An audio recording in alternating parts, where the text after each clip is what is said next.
அனைவருக்கும் வணக்கம். எனது பெயர் முனைவர் வே. ராஜா. KS ரங்கசாமி கலை மற்றும் அறிவியல் தன்னாட்சி கல்லூரியில் தமிழ்துறை உதவி பேராசிரியராக பணியாற்றி வருகிறேன். நான் இப்போது பேச வேண்டிய தலைப்பு நாட்டுப்புறவியல். அதில் சேலம் மாவட்ட சிறு தெய்வங்கள் பற்றி பேச வருகிறேன். நாம் நாட்டுப்புறவியல் தாலாட்டு, தெம்மாங்கு, அதே மாதிரி தெருக்கூத்து, கரகாட்டம், ஒயிலாட்டம் இதை பற்றி மட்டும்தான் பார்த்துட்டு வரோம். சிறு தெய்வங்கள் பற்றி யாரும் கண்டுக்கிறதே இல்லை. ஏன்னா ஆரம்ப காலத்தில் மனிதர்கள் வழிபட்ட தெய்வங்கள் எதுன்னு பார்த்தீங்கன்னா சிறு தெய்வங்கள் தான். சிறு தெய்வங்கள் பார்த்திங்கன்னா நம்ம முன்னோர்கள் வழிபட்ட தெய்வங்கள். சங்க காலத்துலேயும் சரி, காப்பிய காலத்துலேயும் சரி, அதற்கு பின்னால் பிற்கால இலக்கியத்திலையும் சிறு தெய்வ வழிபாடு பற்றி குறிப்பிடப்படுகிறது. இப்போ நாளுக்கு நாள் பார்த்திங்கன்னா அந்த ஆரம்ப கால ஊர் காவல் தெய்வங்களான அந்த சிறு தெய்வங்கள், குல தெய்வங்கள், இந்த வழிபாட்டு முறைகள்லாம் மறைஞ்சிட்டே வருது. இது நம்ம சேலம் மாவட்டத்தில் எப்படி வளர்ந்துட்டு வந்துச்சு, அதனுடைய நிலை எப்படி இருக்குது அப்படிங்கிறத பற்றி தான் இப்போ பேச வேண்டிய தலைப்பில் நான் பேச போகிறேன். சிறு தெய்வங்கள் அப்படின்னா முதல்ல என்னன்னு சொல்லிடுறோம். சிறு தெய்வங்கள்னால் நம்ம குறிஞ்சி, முல்லை, மருதம், நெய்தல், பாலை இந்த ஐவகையான நிலங்கள் பற்றி சங்க காலத்திலேயே நம்மளுக்கு தொல்காப்பியர் அந்த சங்க காலத்துக்கு முற்பட்ட காலத்திலே சொல்லியிருப்பார். அதில் பார்த்தீங்கன்னா என்ன பண்ணுவாங்க, அந்த குறவர்கள் இயற்கையான மரம், அந்த பாறைகள், இந்த மாதிரி குன்றுகள்லாம் வழிபட்டதாக ஒரு செய்தி இருக்குது. அதே மாதிரி பார்த்தீங்கன்னா முல்லை நிலத்தில் பார்த்தீங்கன்னா என்ன இருக்குது, பசுக்கள், அதே மாதிரி பார்த்தீங்கன்னா சிறு சிறு அந்த தாவர வகைகள்லாம் வழிபட்டதாக இருக்குது.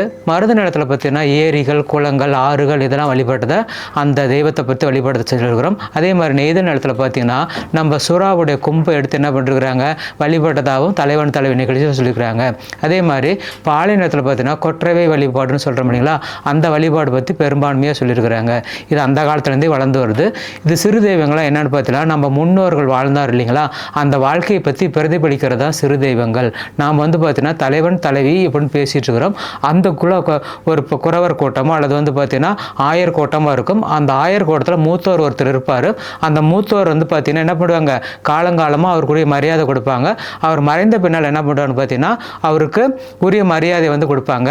அப்புறம் அவர் மறைஞ்ச இடத்துல ஒரு கல்லை நட்டு வச்சு அதுக்கு என்னென்ன நம்ம இப்போ வீட்டில் சமையல் பண்ணுறதோ அல்லது ஏதாவது பார்த்தீங்கன்னா புலவு பொருட்களாக இருக்குது இல்லைங்களா, அந்த மாதிரி இருக்குதோ அதை வழிவை விட்டு அப்படியே நடுகள் மாதிரி வச்சு கும்பிட்டுட்டு இருந்தாங்க. இது பிற்காலத்தில் என்ன இருந்துச்சு பார்த்தீங்கன்னா போர்க்காலத்தில் இறந்த வீரர்கள் இருக்கிறாங்கல்ல, அவங்கள பார்த்தீங்கன்னா இறந்த பின்னால் நடுகள் வழிபாடாக கொண்டாந்தாங்க. அந்த நடுகள் வழிபாடு அப்படியே பல தலைமுறைகள் கடந்து வரும்போது அது அப்படியே குலதெய்வமாக மாறி போச்சு. அதாவது நம்மளுக்கு பார்த்தீங்கன்னா இப்போ பெருந்தெய்வங்கள் சிவன், திருமால்னு சொல்கிறோம். ஆனால் அப்போ பார்த்தீங்கன்னா அந்த மாதிரி தெய்வ வழிபாடுகள்லாம் சங்க காலத்துக்கு முன்னால் ஒரு சில தான் இருந்துச்சு. பெரும்பாலும் என்ன இருந்துச்சுன்னா சிறு தெய்வங்கள் தான் இருந்துச்சு. அந்த சிறு தெய்வங்கள் பார்த்தீங்கன்னா சேலம் மாவட்டத்தில் எப்படி இருக்குது அப்படின்னு மேற்கு பகுதியில் பார்க்க போகிறோம். அதில் ஆண் தெய்வங்கள், பெண் தெய்வங்கள் அப்படின்னு ரெண்டு வகையாக பிரிக்கிறோம். இப்போ ஆண் தெய்வங்கள்னு பார்த்தா இப்போ கிராம காவல் தெய்வங்களா ஐயனாரப்பன், முனியப்பன், வீரக்காரன், அதே மாதிரி பார்த்தீங்கன்னா நம்ம ஒண்டி வீரன், இந்த மாதிரி தெய்வங்கள்லாம் ஆண் தெய்வத்தில் வச்சுக்கிறோம். பெண் தெய்வத்தில் பார்த்தீங்கன்னா இருக்குதுன்னு பார்த்தீங்கன்னா மாரியம்மன், காளியம்மன், அதே மாதிரி புடவக்காரி, பாப்பாத்தி அம்மன், இப்படி நிறைய தெய்வங்கள் பார்த்தீங்கன்னா பெண் தெய்வங்களாக இருக்குது. இது பெரும்பாலுமே ஆக்ரோஷம் மிகுந்ததாகவே அந்த தெய்வங்களாக நம்ம காட்டியிருப்போம். எதுக்கு சார் ஆக்ரோஷம் மிகுந்தான்னு பார்த்தீங்கன்னா அவங்க குலத்தை பார்த்தீங்கன்னா வீரம் மிகுந்ததாக காட்டினாங்க. இப்போ நம்ம சுதந்திர போராட்டத்துக்கு பின்னால் வரங்களையே பார்த்துருக்குறோம். அப்போ வீரமங்கை வேலு நாச்சியார் இவங்கெல்லாம் பார்த்தீங்கன்னா அது பெண்ணாக இருந்து ஆண் போல வேடம் விட்டு என்ன பண்ணாங்க, சண்டை செஞ்ச நிகழ்ச்சி இப்படிலாம் பார்த்துட்டு இருக்கிறோம். அதனால் பார்த்தீங்கன்னா எல்லாம் கோபமான தெய்வங்களாகவே இருக்கும். அதை சாந்தப்படுத்துகிற விதமாக அதுக்கு தேவையான அந்த உயிர் பலியிடுதல் இது மாதிரிலாம் கொடுத்துருக்குறாங்க. இதை செய்ய போகிறோம். இப்போ ஆண் தெய்வங்கள் பற்றி பார்க்க போகிறோம். சேலம் மாவட்டத்தில் பெரும்பாலும் பார்த்தீங்கன்னா ஊர் காவல் தெய்வமாக ஐயனாரப்பன் தான் இருக்கும். இந்த ஐயனார் வழிபாடு பார்த்தீங்கன்னா நம்ம சிவபெருமானுடைய திருவிளையாடற் புராணத்திலே சொல்லியிருக்கிறாங்க. தச்சனுடைய யாகத்தை பார்த்தீங்கன்னா அழிக்கிறதுக்காக சிவபெருமானால் உருவாக்கப்பட்டவர் அப்படின்னு சொல்கிறாங்க. இந்த தெய்வங்கள் தான் பார்த்தீங்கன்னா கிராமத்தில் காவல் தெய்வங்களாக இருக்குது. இது பெரும்பாலும் பார்த்தீங்கன்னா ஊர் எல்லையில் இருக்கும். இதுக்கு பார்த்தீங்கன்னா மக்கள் பார்த்தீங்கன்னா அது உயிர் பலியிடுதல், ஆடு மாடு கோழி இந்த மாதிரி உயிர் பலியிடுதல். அதே மாதிரி பார்த்தீங்கன்னா தன்னுடைய மனக்குமுறர்களை, அதாவது எதிரிக்கு பில்லி சூனியம் இந்த மாதிரி ஏதாவது செய்யணும் அப்படின்ற நிகழ்ச்சிகளை என்ன பண்ணுறான்னு பார்த்தீங்கன்னா அதனுடைய கோழி முட்டை பதிக்கிறது அல்லது எந்த இடத்த கட்டுறது அல்லது பார்த்தீங்கன்னா மிளாய் கொண்டு போய் கழுகிறது, இந்த மாதிரி நிறைய இதெல்லாம் பார்த்தீங்கன்னா அந்த காவல் தெய்வத்தில் பண்ணுறாங்க. இது என்ன செய்கிறாங்கன்னா அந்த முனியப்பன் ஒரு குறிப்பிட்ட சமூகம் அது கும்பிடும். அப்போ கும்பிடும் போது அந்த சாமி என்ன பண்ணால் அவங்க கனவுல என்ன பண்ணால் எனக்கு இந்த மாதிரி வழிபாடு செய்யுங்க அப்படின்னு சொன்னால் தான் போய் வழிபாடு செய்வாங்க. இல்லைன்னா 5 வருஷம் ஆனாலும் சரி 10 வருஷம் ஆனாலும் சரி அந்த ஐயனார் வழிபாடு இருக்காது. ஏன்னா சாமியே போய் சொன்னால் தான் சாமி சொல்லிடுச்சு. இப்போ அதுக்கு பார்த்தீங்கன்னா நம்ம திருவிழாக்குன்னு சொல்ல மாட்டாங்க. அந்த சமூகத்து மக்களை தேவம் செய்கிறது, குலதெய்வ பூஜை செய்கிறதுன்னு முனியப்பன் சொல்லுவாங்க. அது குறிப்பிட்ட நாடு என்ன பண்ணுவாங்க, குறிப்பிட்ட வருஷம் கழிச்சு அதுக்கு வெள்ளை அடித்தல், அதே மாதிரி வர்ணம் பூசுதல், இது மாதிரி பண்ணி அந்த பழுதடைந்த பாகத்தில் எடுத்தஞ்சிட்டு திரும்பி என்ன பண்ணுவாங்க, புது செய்கிறதா செய்கிறாங்க. இது ஊர் எல்லையில் தான் இருக்கும். அதுக்கு அடுத்ததாக வரது யாருன்னு பார்த்தீங்கன்னா கருப்பனார் சாமின்னு சொல்லுவோம். கருப்பனாருடைய அந்த வரலாறு பார்த்தம்போது என்ன இருக்கும், நம்ம ராமாயண கதையில் வந்து பார்த்தீங்கன்னா அந்த அது உத்தரகாண்டம்னு ஒரு பகுதி இருக்கும். அதில் வந்து ரவ குசன் 2 பேர் இருக்கிறாங்க. தர்ப்ப புள்ளல் வந்து தோன்றணும் தான் யாருன்னு பார்த்தீங்கன்னா குசன். அவன் வந்து என்ன பண்ணுவான்னு பார்த்தீங்கன்னா இப்படி கருப்பாயிருவார். அப்போ வந்து என்ன பண்ணுவான்னு பார்த்தீங்கன்னா ஐயப்ப பகவான் வந்து அந்த காட்டில் சுற்றிட்டு இருக்கும்போது யாரடா நீ கருப்பா அப்படின்னு கேட்கும்போது என்ன செய்கிறாருன்னு பார்த்தீங்கன்னா இவர் வந்து நான் தான் வந்து இப்படி ராமனுடைய பகவான் வந்து அப்புறம் என்னுடைய சகோதரரை சேர்த்திக்கிற மாதிரி 18ஆம் படி கருப்பாக ஒரு வரலாறு இருக்குது. ஆனால் கிராம மக்கள் என்ன பண்ணுறாங்கன்னு பார்த்தீங்கன்னா கருப்பு என்பது இப்போ வந்து கரண்டு அந்த மாதிரி அறிவியல் சாதனம் வந்துருச்சு. ஆனால் ஆரம்ப காலத்தில் பார்த்தீங்கன்னா மக்கள் வந்து அந்த லாந்தர் லைட்டு இதில் தான் வண்டியோ அல்லது காட்டியோ காவல் புரிவாங்க. அப்போ வந்து பார்த்தீங்கன்னா பேய்கள் இந்த மாதிரி வந்து என்ன பண்ணுறதுன்னு பார்த்தீங்கன்னா அவங்க துன்புறுத்தும் அப்படிங்கிறதுக்காக அந்த கருப்பு அப்படிங்கிறாங்களே காற்று கருப்பு அண்டாமல் இருக்கிறதுக்காக அந்த கருப்பனார் வந்து என்ன பண்ணுறோன்னு பார்த்தீங்கன்னா அந்த காட்டு எல்லையில் வச்சுருவாங்க. ஏன் சார் அப்படின்னு பார்த்தீங்கன்னா இப்போ ஐயனார் அப்பனுக்கு கத்தி வச்சுருக்கோம், அது மாதிரி ஒரு உறவு இருக்கும். ஆனால் கருப்பனாருக்கு அவங்கள ஒரு கல் மட்டும் வச்சு அதுக்கு வந்து என்ன பண்ணுவான்னு பார்த்தீங்கன்னா சிகப்பு இந்த சந்தனம் இது மாதிரி போடுவாங்க. இதுக்கு வந்து பார்த்தீங்கன்னா அந்த ஐயனாரப்பன் சொன்னால் மட்டும்தான் வழிபாடுன்னு சொன்னோம். ஆனால் கருப்பனாருக்கு அந்த விவசாய பொருள் வந்து அறுவடை செய்கிறாங்க இல்லைங்களா, அந்த அறுவடையும் போது பெரிய பண்டிகை இல்லை, அந்த குடும்பத்தை சார்ந்தவர்கள் மட்டும் புரியுதுங்களா, ஒரு வீட்டார் அந்த காட்டுக்குள்ளே வச்சுருப்பாங்க. அவங்க மட்டும் ஒரு கோழி அறுத்து அல்லது எலுமிச்சங்காய் அறுத்து ஒரு எள்ளு அல்லது வந்து கொள்ளு இந்த மாதிரி அவரை துவரை இந்த மாதிரி சாகுபடியெலாம் அறுவடை செய்யும் போது அதுக்கு ஒரு பள்ளி கொடுத்துட்டு அந்த சாமி வந்து காற்று கருப்பாண்டாத மாதிரி நம்ம காட்டை பாதுகாக்குது அப்படின்னு விட்டுறாங்க. அதுக்கு அடுத்தது என்ன வருதுன்னு பார்த்தீங்கன்னா ஆண் தெய்வத்தில் மிக ஃபேமஸான முனியப்பன் சாமின்னு ஒன்று வரும். இது எல்லா இடத்துலையுமே இருக்குது. இது அந்த இடத்துக்கு தகுந்த மாதிரி பேரை மாற்றி மாற்றி வச்சுக்கிறாங்க. முத்து முனியப்பன், கண்ணாடி முனியப்பன், அதே மாதிரி பார்த்தீங்கன்னா கோட்டை முனியப்பன், சன்னாசி முனியப்பன், அதே மாதிரி 5 முனியப்பன், இந்த மாதிரி நிறைய முனி இருக்குது. இதில் அதிகமாக சேலத்தில் ஃபேமஸ் ஆனது வெண்ணங்கொடி முனியப்பன் ஒன்று கேள்விப்பட்டிருக்கிறோம். இது ஆரம்ப காலத்தில் பார்த்தீங்கன்னா அந்த காலத்தில் அந்த சேலம் வந்து ஒரு சின்ன கிராமமாக இருக்குது ஒரு 200 வருஷத்துக்கு முன்னாடி. அப்போ வெண்ணங்கொடிகள்லாம் அந்த கொடியில் வந்து பார்த்தீங்கன்னா ஒரு கல் இருந்துருக்குது. அப்போ காட்டு வேலை செய்யும்போது திடீர்னு என்ன பண்ணிச்சு பார்த்தீங்கன்னா மம்முட்டி போட்டுருச்சு. அப்போ அந்த கல்லுலேருந்து ரத்தம் வந்துருக்குது. அந்த ரத்தம் வந்ததுனால அது என்ன போச்சு, அவங்க வந்து பார்த்தீங்கன்னா ஏதோ ஒரு கல் பக்கத்தில் உடக்கானோ அல்லது வேறு ஏதோ ஒரு உயிர் வந்து இந்த கடப்பாற்பட்டிருக்கும், அதனால் இப்படி ஆகி போச்சுன்னு நினச்சிட்டு இருக்கிறாங்க. ஆனால் அது அல்ல காரணம். கனவுல வந்து நான் தான் இங்கே இருக்கிறேன், நான் எங்கேருந்து வந்து பார்த்தீங்கன்னா கொல்லிமலையிலேருந்து வந்தேன், நான் வந்து இங்கே குடியிருக்கிறேன், எனக்கு கோயில் கட்டுங்க அப்படின்னு அந்த காட்டு உண்மையான ஓனர் இருக்கிறாங்களே அவர்கிட்ட போய் சொல்லியிருக்குது. இவரும் அது வந்து நினச்சி பார்க்கும்போது அந்த கல்லை தோண்டி எடுத்து அந்த கல்லை தான் முதல்ல வழிபட்டு வெண்ணங்கொடி முனியப்பன் வந்திருக்கிறாங்க. அதே மாதிரி இப்போ வந்து பார்த்தீங்கன்னா காலம் ஆகமாக அதனுடைய சக்தியோட திறமைப்பட்டு போக்குவரத்தில் ஏதாவது நம்மளுக்கு விபத்துக்கள் வராத மாதிரி இந்த மாதிரி இருக்கிறதா தடுக்கிறதுக்கு என்ன பண்ணணும்னு பார்த்தீங்கன்னா அந்த சாலையில் போகிறாங்கல்ல அந்த வாகன ஓட்டிகள்லாம் இதுக்கு ஒரு ஏதாவது ஒரு பூஜை புனஸ்காரம் செய்கிறாங்க. அதே மாதிரி தான் பார்த்தீங்கன்னா ரொம்ப அதுக்கும் அடுத்தது பார்த்தீங்கன்னா நம்ம மேட்டூர் அணைக்கு போனால் மேட்டூர் அணை முனியப்பன் ஒன்று இருக்கும், அணைக்கட்டு முனியப்பன்னு சொல்லுவாங்க. அந்த அணைக்கட்டு வெள்ளைக்காரங்க வந்து பார்த்தீங்கன்னா 7-8 தரம் அந்த ஸ்டார்டிங்கில் பார்த்தீங்கன்னா என்ன பண்ணுறாங்க கட்டிகிட்டே இருக்கிறாங்க. பெரும் வெள்ளை வந்து அடிச்சுட்டு போயிடுது. அப்போ அங்கேருந்து ஒரு வெள்ளைக்காரன் கனவுல வந்து நான் வந்து இங்கே வந்து குடியிருக்கிறேன், எனக்கு ஒரு அந்த கோயில் கட்டி என்னை வழிபாடு பூஜையெல்லாம் உண்டு, எனக்கு ஒரு அந்த இது உயிர் பலியெல்லாம் கொடுத்தீங்களா, அதாவது காவை கொடுக்குறதுன்னு சொல்லுவாங்க, அது மாதிரி கொடுத்தீங்களா அணை நல்லா நிற்கும் அப்படின்னு சொல்லிட்டாரு. அதே மாதிரி அவங்க காலத்தில் பார்த்தீங்கன்னா அந்த அணைக்கட்டு முனியப்பனை கட்டி அப்புறமேட்டு என்ன பண்ணுறாங்க அணை கட்டுறாங்க. அது மாதிரி பார்த்தீங்கன்னா எந்த ஒரு சேதாரமும் இல்லாத அந்த அணையை வந்து பார்த்தீங்கன்னா நல்லா படப்படன்னு கட்டிவிட்டாங்க. இந்த மாதிரி வந்து பார்த்தீங்கன்னா மேட்டூர் முனியப்பன் சொல்லுவோம்.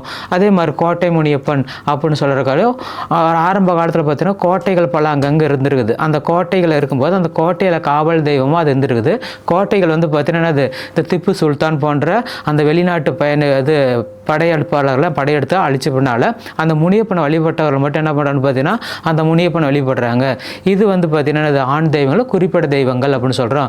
அதே மாதிரி பெண் தெய்வங்கள் எடுத்துக்கிட்டோம் என்ன இருக்குதுன்னு பார்த்தீங்கன்னா மாரியம்மன். இது நம்ம இப்போ பெரு வழக்காக கொண்டாடுறோம். அதனுடைய எச்சம் அதாவது ஆரம்பத்தில் பார்த்தீங்கன்னா கண்ணகி வழிபாடோட நம்ம சேர்த்துவோம். ஆனால் கிராம மக்கள் என்ன பண்ணுறான்னு பார்த்தீங்கன்னா சின்ன மாரியம்மன் பெரிய மாரியம்மன் இதெல்லாம் ஊரை காக்கிறது அப்படின்னு சொல்கிறாங்க. ஏன் சார் சின்ன மாரியம்மன் பெரிய பார்த்தீங்கன்னா சின்ன மாரியம்மன் வந்து நம்மளுக்கு தங்கச்சி, பெரிய மாரியம்மன் அக்கா அப்படின்னு ஒரு கான்செப்ட் வச்சுக்கிறாங்க. இப்படி இருக்கும்போது என்ன செய்கிறாங்க சின்ன மாரியம்மனுடைய இந்த கம்ப நடுவிழான்னு சொல்லுவாங்க, அதனுடைய கணவனாக அவங்க வந்து ஓமிச்சிருக்கிறாங்க. ஏன்னா அவங்களுடைய குலதெய்வம் மாதிரி அதாவது அவங்க குடும்பத்தில் ஒருத்தர் மாதிரி சொல்லியிருக்கிறாங்க. எதுக்குன்னு பார்த்தா அவங்க கணவன் வந்து அறியாமையில் இருக்கிறாங்க. காசு இல்லாமல் போய் எல்லா பொருளும் வாங்கிட்டோன்னு சொல்கிறாங்க. கணவர் வந்து போகல. ஆனால் இந்த அம்மா என்ன பண்ணுதுன்னு பார்த்தீங்கன்னா, இப்படி இது காசே இல்லாத போய் நான் பண்ணிட்டு வரேன்ட்டு சந்தைக்கு போகுது. அங்கே போய் ஒவ்வொருத்துக்கு நெத்திலையும் திருநீர் வச்சு என்ன பண்ணுதுன்னு பார்த்தீங்கன்னா, கத்திரிக்காய், முருங்கைக்காய் இது மாதிரி காயெல்லாம் வாங்கிட்டு வந்து காட்டுது. அதனால் எந்த ஒரு இதுக்குமே ஒன்று விழிப்புணர்வாக இருக்கிறியே, நீ வந்து என்ன பண்ணுன்னு பார்த்தீங்கன்னா, எனக்கு வருஷத்துக்கு ஒரு 15 நாள் மட்டும் கணவனாக இருந்தால் போதும். இது போய் என்ன பண்ணிடுச்சான், அந்த ஆற்றுலையோ குளத்துலையோ அவர் வந்து இப்போ தள்ளிடுச்சு. அதனால் 15 அந்த வருஷம் முழுசும் அந்த குளத்துலேயே அவர் இருப்பார். அது 15 நாளுக்கு மட்டும் என்ன பண்ணுவார்னு பார்த்தீங்கன்னா, அந்த அம்மாவுக்கு கோயிலுக்கு வருவார். அதாவது அந்த குளத்தை காத்துட்டு இருப்பார், அவருடைய கோயிலுக்கு வருவார். அப்போ என்ன செய்வான்னு பார்த்தீங்கன்னா, அந்த 15 நாளும் வேப்ப மரமோ அல்லது வந்து பார்த்தீங்கன்னா இந்த பாலை மரம்னு சொல்லுவாங்கள்ல, அந்த பாலை மரத்துலேருந்து ஒரு இது கிளை 3 கிளையாக இருக்கிற கிளை சீவி அது கம்பம்னு வச்சு நடுவாங்க. அந்த கம்பத்துக்கு வந்து பார்த்தீங்கன்னா தண்ணி, இந்த மாதிரி உப்பு, இந்த மஞ்சள் இதெல்லாம் குங்குமம் போட்டு பெண்கள் வழிபடுவாங்க. அவங்க வந்து பார்த்தீங்கன்னா அது விதவை தெய்வம் மாதிரி அந்த மற்ற நாள் வச்சுருப்பாங்க. 15 நாள் மட்டும் அந்த அம்மா வந்து சுமங்கலியாக இருக்கும் இப்படின்னு சொல்லுவாங்க. இது சின்ன மாரியம்மன் வந்து அது கொஞ்சம் இது, ஏன்னா இந்த அக்காவுக்கும் தங்கச்சிக்கும் இப்படி ஒரு போக்குவரத்து இருக்குது. அக்காவுக்கு வந்து குழந்தைங்கள, தங்கச்சிக்கு வந்து பார்த்தீங்கன்னா குழந்தைங்க இருக்குது. அந்த தங்கச்சியை போய் பார்க்கலான்னு போகும்போது இந்த அம்மா வரடி வந்து பார்த்தீங்கன்னா இந்த குழந்தைய பார்க்க வருது. ஏன்னா அந்த வட்டாரத்தில் அந்த சொல்ல அடிக்கடி பயன்படுத்துவாங்க. அதனால் என்ன பண்ணுறது, குழந்தையெல்லாம் சேர்த்து அடித்து வச்சிருது.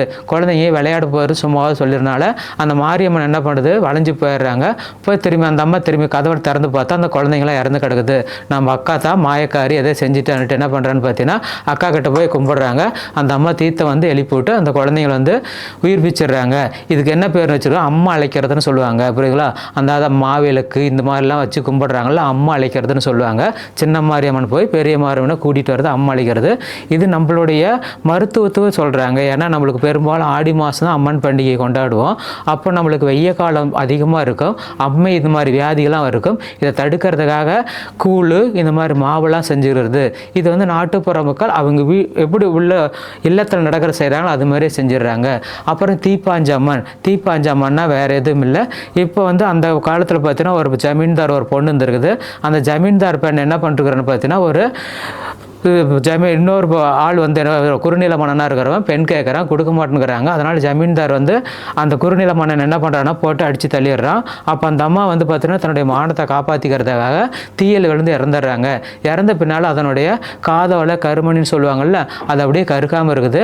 அப்போ அந்த சமூகத்தை சார்ந்தவர், நான் சொல்கிறது நாடார் சமூகம், அந்த சமூகத்தை சார்ந்தவங்க மட்டும் என்ன பண்ணுறான்னு பார்த்தீங்கன்னா, அந்த பெண்ணுடைய காதோல கருமணி எடுத்து அந்த பொண்ணுக்கு ஒரு உருவம் இல்லாத ஒரு சிலையை வச்சு தீப்பாஞ்சம்மனாக வச்சிடுறாங்க.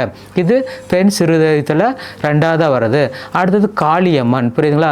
காளியம்மன் தெய்வம்னு சொல்லுவோம். இது வந்து என்ன செய்கிறான்னு பார்த்தீங்கன்னா, அந்த ஊரில் வந்து என்ன இருக்குதுன்னு பார்த்தீங்கன்னா, அதிகமாக காலரா நோய் பரவிட்டு வருது. காலரா நோய் நிறைய பேர் செத்துட்டு இருக்கிறாங்க.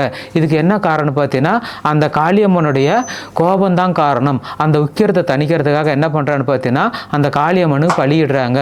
அப்போ வந்து என்ன ஆகி போச்சுன்னு பார்த்தீங்கன்னா, அந்த காலரா நோய் தீங்கி போச்சு.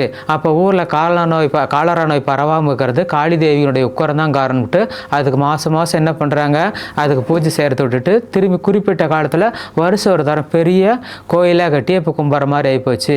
இறுதியாக நம்ம பார்க்க போகிறது என்னென்னு பார்த்தீங்கன்னா பெரியாண்டிச்சி அம்மன். புரியுதுங்களா? இது கோவை சைடு வந்து பார்த்தீங்கன்னா மாசாணி அம்மன் சொல்லுவாங்க. இதே நம்ம விழுப்புரம் சைடு திருவண்ணாமலை பக்கம் பார்த்தீங்கன்னா அங்காளம்மன் சொல்லுவோம். மாசாணம் என்றால் சுடுகாடு.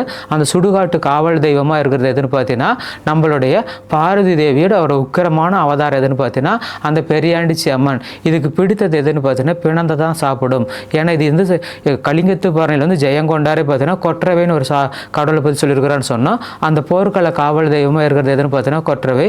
அது பிணந்தான் பிடிக்கும். அதே மாதிரி இந்த நாட்டுப்புற மக்கள் என்ன பண்ணுறான்னு பார்த்தீங்கன்னா சுடுகாட்டு மட்டும்தான் அந்த சாமியை வச்சுருக்கிறாங்க. புரியுங்களா? அதனுடைய கை கால்லாம் அப்படியே விலங்கிட்டு கட்டண மாதிரியும் அதுக்கு வந்து பார்த்தீங்கன்னா ஏதாவது அந்த சாமி வந்து நாம் ஏற்கனவே ஐநாரப்பன் சொன்னோம் இல்லைங்களா, அந்த மாதிரி இது வந்து கனவுல சொன்னாதான் என்ன பண்ணணும்னு பார்த்தீங்கன்னா அந்த பண்டிகை வந்து கொண்டாடுவாங்க.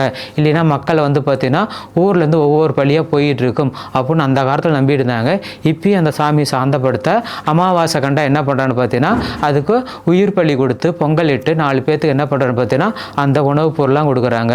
இது எதுக்காக சொல்கிறேன்னு பார்த்தீங்கன்னா நாட்டுப்புற தெய்வங்கள் தான் நம்மளுடைய பாரம்பரிய தெய்வங்கள். இப்போ எத்தனையோ தெய்வங்கள்லாம் வந்து குடிகொண்டிருக்குது.